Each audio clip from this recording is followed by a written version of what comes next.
Bonjour et bienvenue à notre webinaire sur la valeur des véhicules d'occasion. Mon nom est Josée Hamelin, je suis la rédactrice en chef du magazine Autojournal. Aujourd'hui, j'ai la chance d'être avec Yves Varin. Yves est directeur national du développement des affaires au Canadian Black Book. Et puis, gênez-vous pas, tout au long de l'intervention, si vous avez des questions, ça va nous faire plaisir d'y répondre. Donc, bonjour Yves. Bonjour Josée, ça va? Oui, bien merci d'être avec nous aujourd'hui. Tout le plaisir est pour moi. Bien, on va rentrer dans le vif du sujet, si tu veux bien. On va commencer avec le numéro d'identification du véhicule. J'aimerais ça que tu nous précises, c'est quoi ses limites, dans le fond, et à quoi ça sert? Le fameux NIV. Oui. Il faut savoir, en fait, que ça existe depuis 1981, obligatoire depuis 1994. C'est 17 positions. Et il y a 3 standards, et c'est là que ça se complique. Il y a le standard asiatique, il y a le standard européen et américain. Tu auras deviné que le standard américain est plus précis. Et lorsqu'on parle d'asiatique, souvent, un numéro de série peut pointer sur différentes versions. Et ça, c'est embêtant. Habituellement, c'est sur la version de base, en fait. Et à ce moment-là, il faut quand même regarder sur le véhicule pour connaître la version appropriée. Les 3 premières positions, c'est le pays où est-ce que le véhicule est fabriqué, la marque, la manufacture. Ensuite, c'est les éléments de sécurité. Ballon gonflable. On retrouve aussi la cylindrée dans la 8e position, la transmission, 8e pour Honda, mais c'est variable. La 9e, c'est une position de contrôle, la 10e, c'est toujours l'année. Et finalement, les dernières positions seraient ce qu'on peut appeler le numéro de série, que le manufacturier, lui, connaît bien. Il va connaître toutes les caractéristiques du véhicule, la couleur, les équipements, et ça fait vraiment partie de leur base de données qu'ils ne partagent pas en général. Donc, on attribue beaucoup plus d'informations au VIN que ce que le VIN contient vraiment. Donc, on ne pointe pas toujours sur la bonne version. Évidemment, OK, ça décrit parfois la motricité, la transmission, la cylindrée, mais pas tout le temps. Mais ça ne décrit pas les équipements puis les options. On va les déduire. En fait, c'est de l'extrapolation une fois qu'on a pointé sur la bonne version. Donc ça, c'est vraiment là, quelque chose d'important à savoir au niveau des VIN. Ce qui est pratique, par contre, c'est que le NIV est représenté comme un code à barre, et le code à barre qu'on trouve dans la porte ou à l'arrière de la plaque ou à plusieurs endroits sur le véhicule, on peut le numériser. Donc, avec des applications digitales, ça nous permet rapidement d'accéder au bon véhicule et, dans le cas échéant, de voir les prix. Là, donc ça, c'est un atout pour l'encan notamment. Oui, parce qu'on doit réagir rapidement. Donc, le fait de numériser le code à barre, ça nous amène au VIN, donc à la bonne version, et ainsi de suite. Fait que ça nous permet de prendre une décision éclairée rapidement.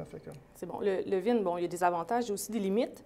Ce serait quoi les autres caractéristiques sur lesquelles on devrait se baser pour estimer cette valeur du véhicule? Bien, une fois qu'on a déterminé la version, année, marque, modèle, version, là, parce que ça commence là, ensuite, c'est automatiquement le kilométrage. Okay. C'est l'élément le plus important en fonction de la région. Évidemment, le Québec, l'Ontario, les provinces maritimes et les provinces de l'Ouest, c'est des valeurs différentes. Mais le kilométrage est l'élément le plus important. Et c'est là qu'on retrouve le plus d'erreurs aussi. Ah oui? Quelqu'un qui ne considérerait pas le kilométrage a des bonnes chances de se tromper. Parce que, on peut payer trop cher et ensuite peut-être avoir des pertes avec ce véhicule-là. Très, très bonne variation. Ensuite, il y a la couleur du véhicule qui a une influence, ah oui? bizarrement. Il y a des couleurs plus populaires, on le sait.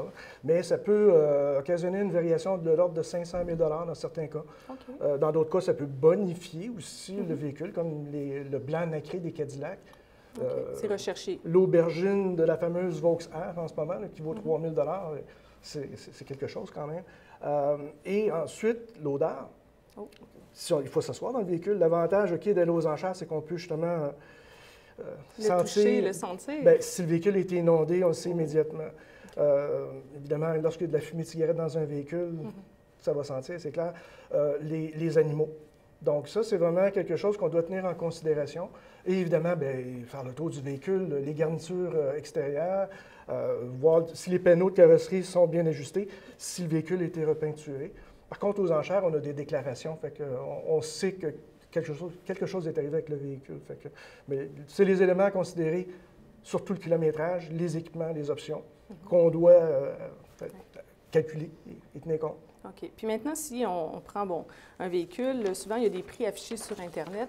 Est-ce que ces prix-là, on peut s'y fier en tant que marchand, en tant que concessionnaire? Bien, en fait, c'est surtout pour le consommateur. En réalité, c'est un prix pour être attrayant. Le but d'un prix Internet, c'est d'amener le consommateur en concession. Donc, il faut être à la fois assez hot et d'être dans le marché, mais avant de se mettre à comparer quoi que ce soit, il faut s'assurer que ce soit la bonne version. Et s'il y a un point que je dois soulever, c'est qu'on regarde les annonces, là, il manque très, très souvent la version. Donc, tu sais, les LE, les LS, les Touring, n'hésitez pas à l'inscrire directement en haut dans la description de l'annonce.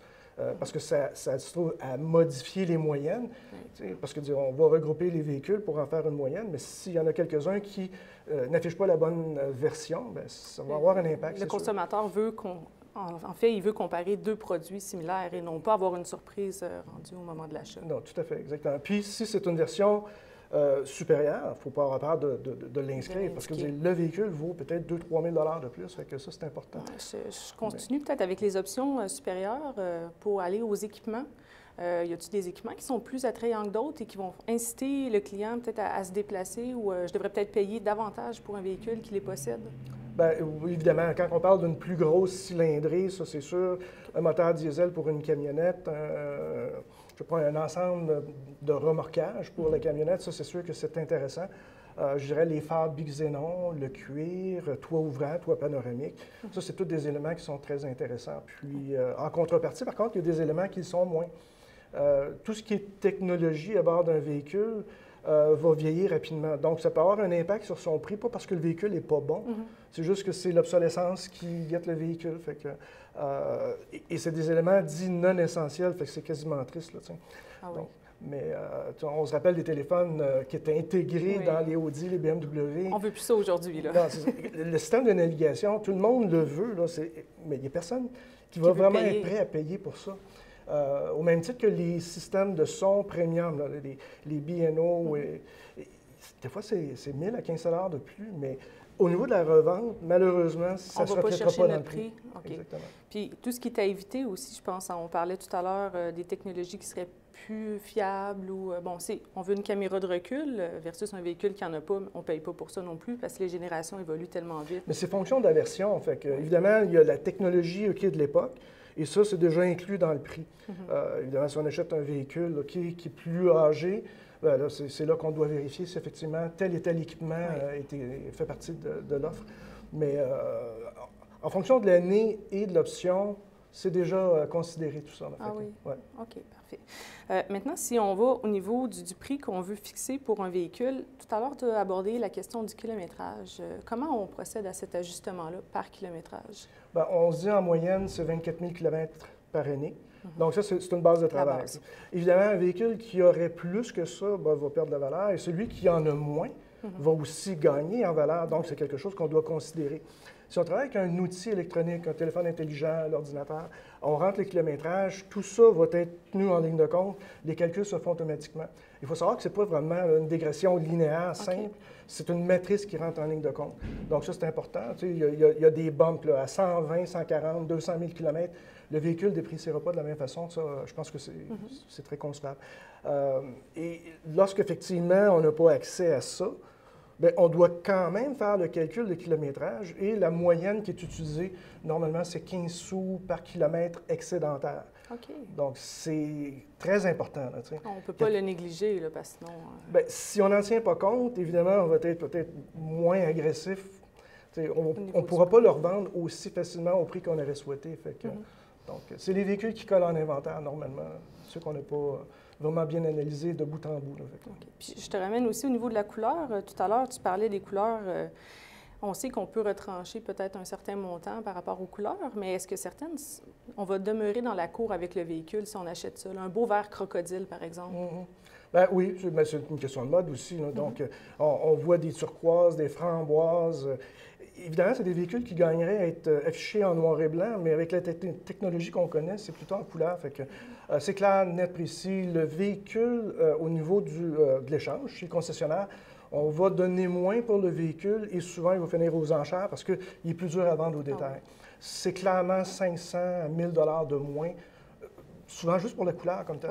Par contre, il y a des couleurs qui sont désirables, comme une voiture sport jaune, une Ferrari rouge, enfin, on s'y attend, là, mais c'est pas parce que la couleur est trop vive, c'est qu'il faut que ça soit bien assorti avec le véhicule, carrément. Sinon, il va peut-être de manière plus traditionnelle, un noir, un blanc, un gris argent. Ça, c'est des valeurs sûres. C'est ce qu'on recherche pour, justement, mettre en inventaire, parce que c'est du passe-partout, là, comme tel. OK. On ne peut pas nécessairement déplaire ou non avec... Bien, les gens le demandent. Au Québec, le blanc est extrêmement populaire, donc on ne peut pas se tromper avec un véhicule blanc, ça, c'est sûr. Maintenant, on sait, au Québec, on a beaucoup de problèmes d'approvisionnement. Bien des gens viennent se servir chez nous parce que les véhicules ont la réputation d'être moins chers. Fait qu'est-ce que c'est vrai? Puis comment est-ce qu'on ajuste notre prix en fonction d'une province, d'un territoire donné?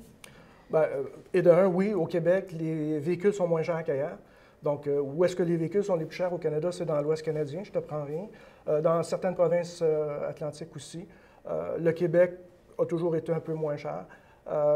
Et il y a quand même une bonne sélection de véhicules comme tel. Fait que, faut savoir aussi que les Américains, depuis quelques années, qui viennent s'approvisionner chez nous. C'est pas normal, c'est cyclique, c'est en fonction du taux de change du dollar. Là, il est à 78 sous, fait que c'est sûr que c'est encore attrayant. À 83 sous, par contre, on va commencer à avoir un certain recul à ce niveau-là. Donc, c'est toujours une question d'offre et de demande. C'est le marché qui est fait ainsi.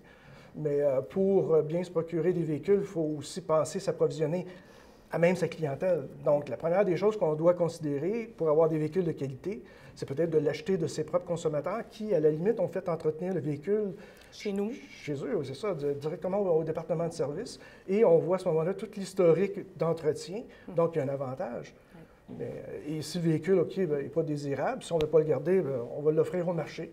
Et ça va finir aux enchères pour revenir dans un marché autre. Puis comme ça, on n'a pas perdu une vente non plus. Non, exactement, c'est ça.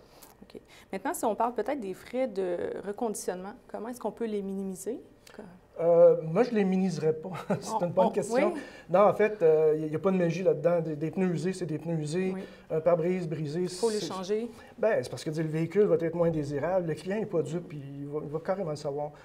Et l'avantage, lorsqu'on achète un véhicule qui est en ordre, c'est qu'en général, il va être financé. Et si c'est le cas, le montant, OK, est distribué dans le temps. Donc, s'il y avait comme 1500 $ à mettre sur le véhicule, bien, c'est mieux de le mettre avant qu'il soit financé qu'une fois que moi, j'en suis propriétaire. Et là, je m'aperçois que les pneus sont à changer, etc. Fait que, et honnêtement, le véhicule va être à la fois plus vendeur, plus désirable, etc. Mais c'est qu'on peut aussi aller chercher une meilleure marge bénéficiaire.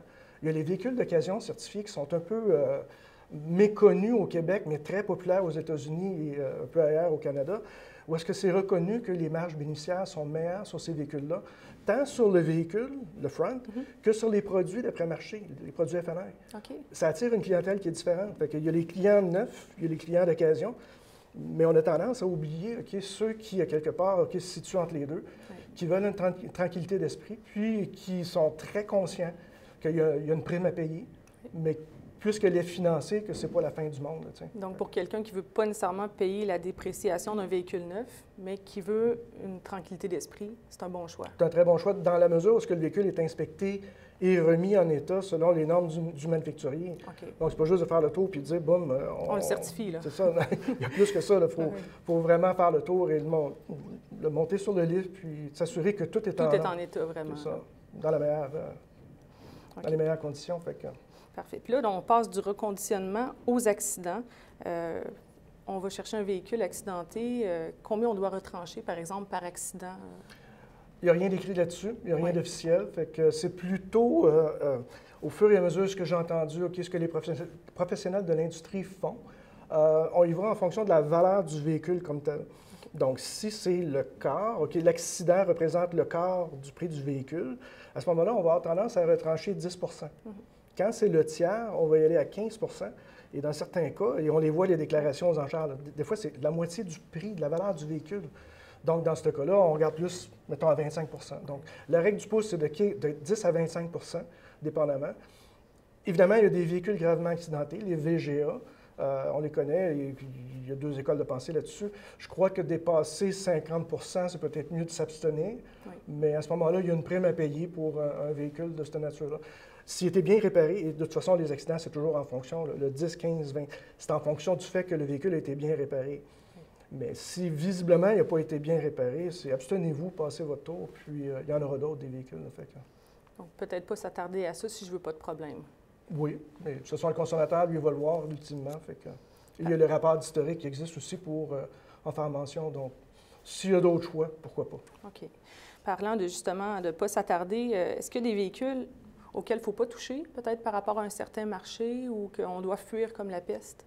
Bien, en fait, les véhicules inondés, là, tu sais, tout ce qui serait... ça, c'est clair. La provenance du véhicule, si jamais on voit un véhicule qui vient de la Nouvelle-Orléans, je pense que ceux-là, on ne les veut pas. Là, fait que, Il y aurait peut-être aussi, en tant que marchand, les véhicules à transmission manuelle. C'est bête à dire, mais c'est parce que 90% des gens veulent avoir des voitures à transmission automatique. Donc, il y a effectivement un problème. Si j'en ai trop en inventaire, je vais avoir de la misère à y repasser. Et c'est pas tellement parce que les gens n'aiment pas conduire manuel, c'est qu'on est de plus en plus pris dans le trafic. Et il faut vivre avec. Donc, il y a moins de gens qui sont capables de conduire ce type de véhicule-là et moins de gens qui les aiment aussi. Et on ne parle pas d'une balade du dimanche en Miata. Est-ce que c'est à l'occasion? C'est ça, exact. C'est vraiment la voiture de tous les jours. Peut-être qu'on est mieux de mettre en inventaire des véhicules automatiques. OK. Pour aller chercher peut-être plus grand bassin de clientèle. Il faut regarder qu'est-ce que notre marché, qu'est-ce qu'il demande. Des véhicules, des voitures sous-compacts ou des plus grands formats.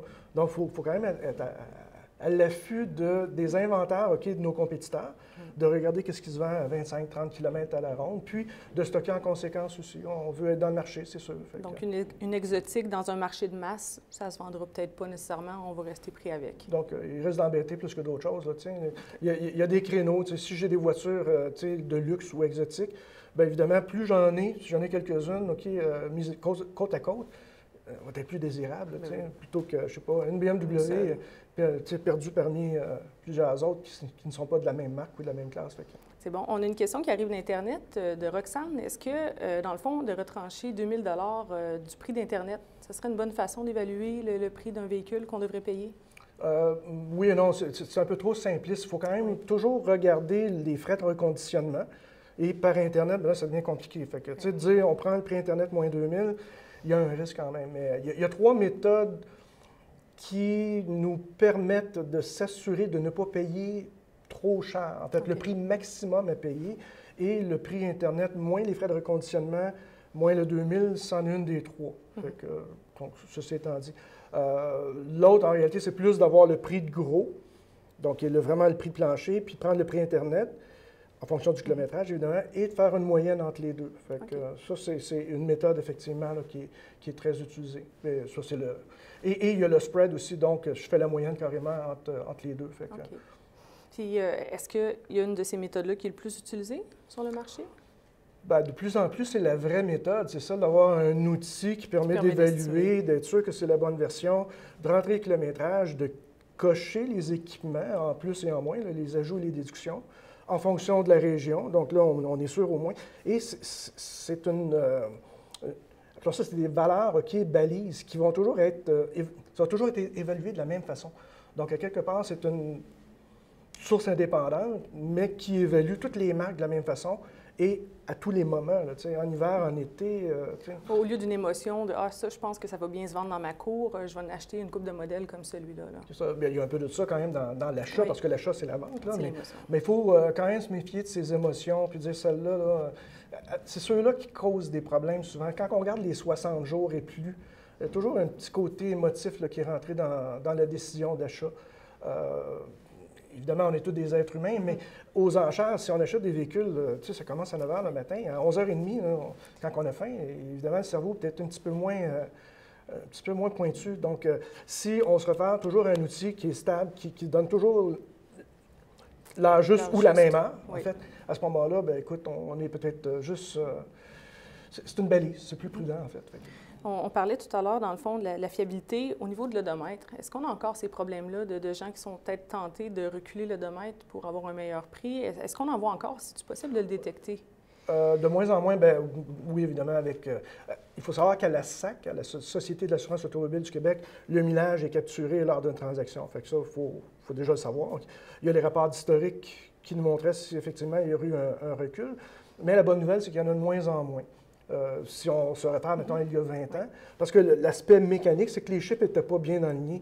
Fait que physiquement, c'était facile à voir jusqu'à un certain point. Et maintenant, dans les cas que ça se ferait, ce n'est pas juste l'odomètre, le cluster, comme on dit, mais il faut aussi aller faire une modification au niveau de la transmission.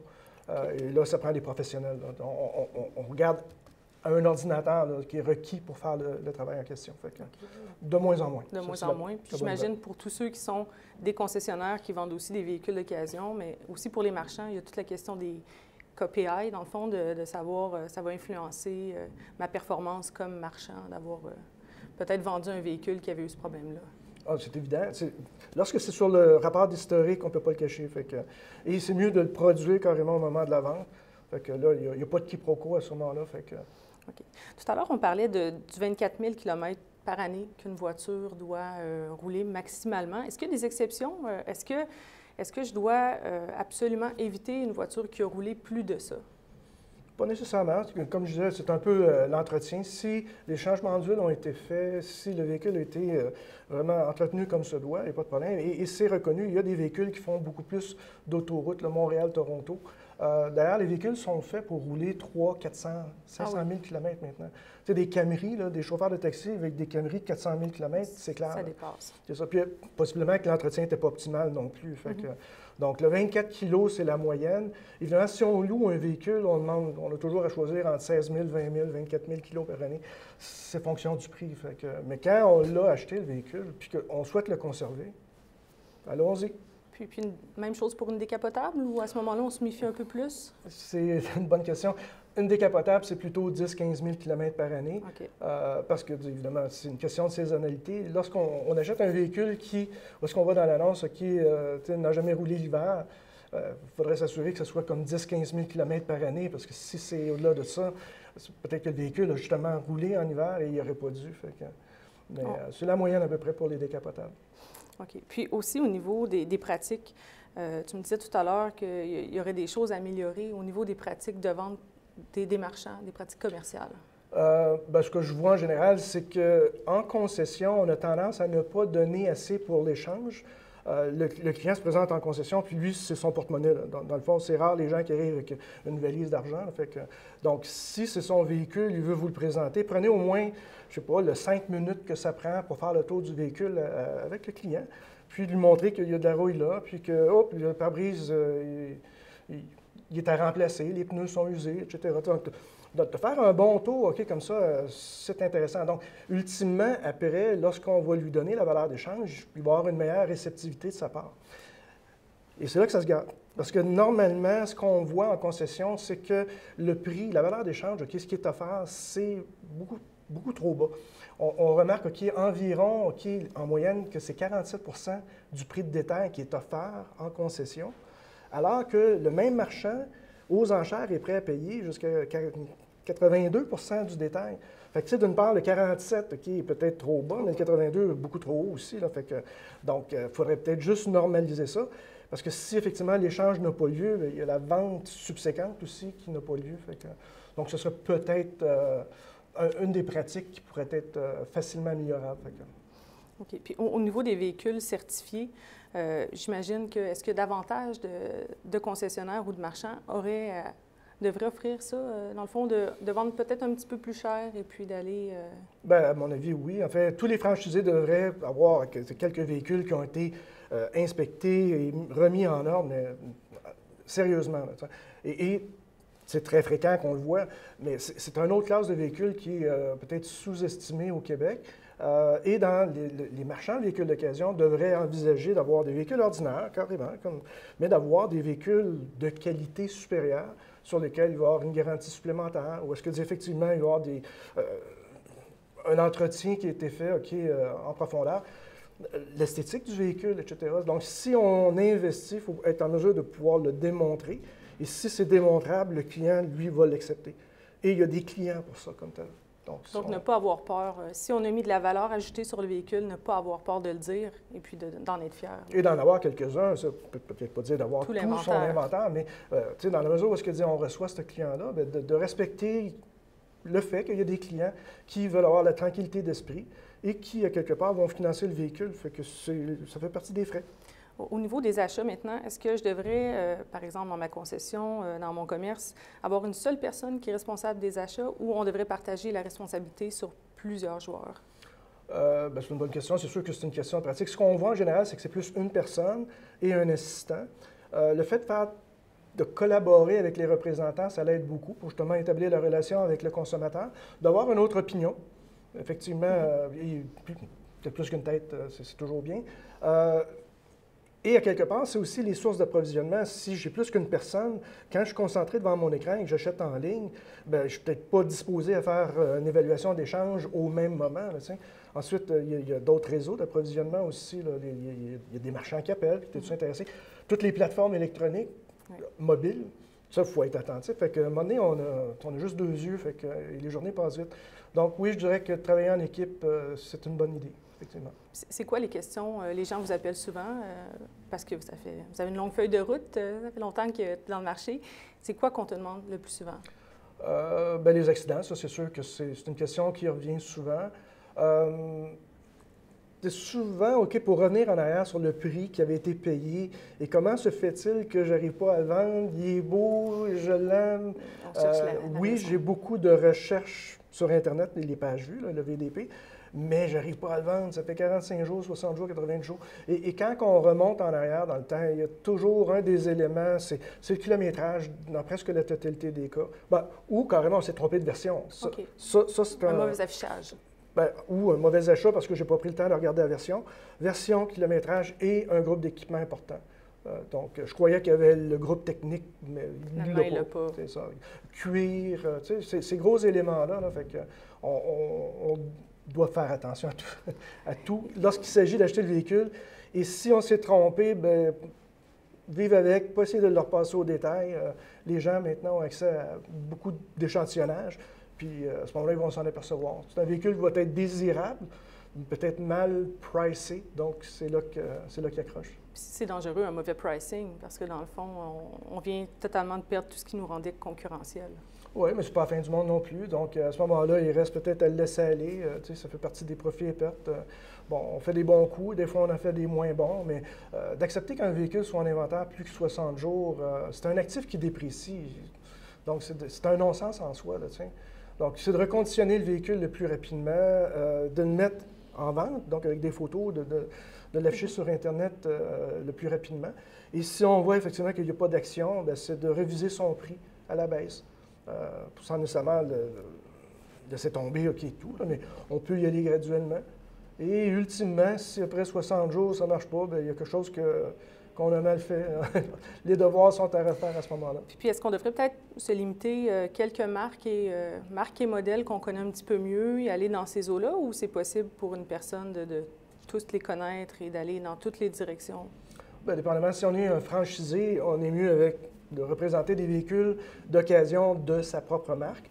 Ça donne accès aussi à un plus vaste inventaire d'informations. Fait que c'est un véhicule que je connais mieux, les gens vont venir me le proposer en premier, mais c'est aussi très intéressant de montrer des conquêtes. Donc là, en tant que franchisé, c'est bon d'avoir d'autres marques pour montrer, hey, il y a des gens des propriétaires d'Honda, Toyota, qui sont venus me proposer leur véhicule, qui sont repartis avec ma marque. Fait que, donc c'est un mix, mais en général, on va avoir plus de véhicules d'occasion de sa propre marque que ceux des autres fabricants.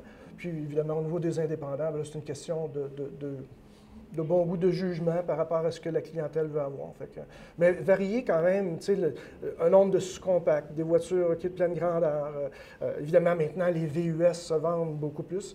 C'est 70 VUS, 30 automobile. Donc, le mix est très important. Si j'avais 70 d'automobile et seulement 30 de VUS dans ma cour, c'est clair que j'aurais un problème. Là. Donc, il y a ça à considérer. Mais d'avoir une diversité aussi. Pas oublier les fourgonnettes. Les familles existent encore, puis il y a des besoins pour ça. Les camionnettes, si vous réussissez à en garder, ça va à peine les annoncer. Ils ne resteront pas là longtemps, mais parce que la camionnette est très, très en demande. Mais c'est à peu près ça. C'est d'avoir un mix varié dans l'inventaire comme tel. Et au niveau de l'âge, c'est bon quand même d'avoir des véhicules plus âgés avec des kilométrages moindres qui vont être attrayants en matière de prix. Pour attirer autant des jeunes que des familles, que peut-être le couple avec un portefeuille un peu plus garni. Là. Exactement. Tout à fait. Parfait. Bien, je pense qu'on a fait le tour. Est-ce qu'il y a quelque chose qu'on a oublié de couvrir et que tu aurais aimé mentionner? Non, écoute, quant à moi, par contre, il y a des questions qui sont. Oui, on a reçu des questions, dans le fond, du public. On a essentiellement fait le tour. Peut-être juste revenir là, au niveau, la question sur l'automatique et les manuels.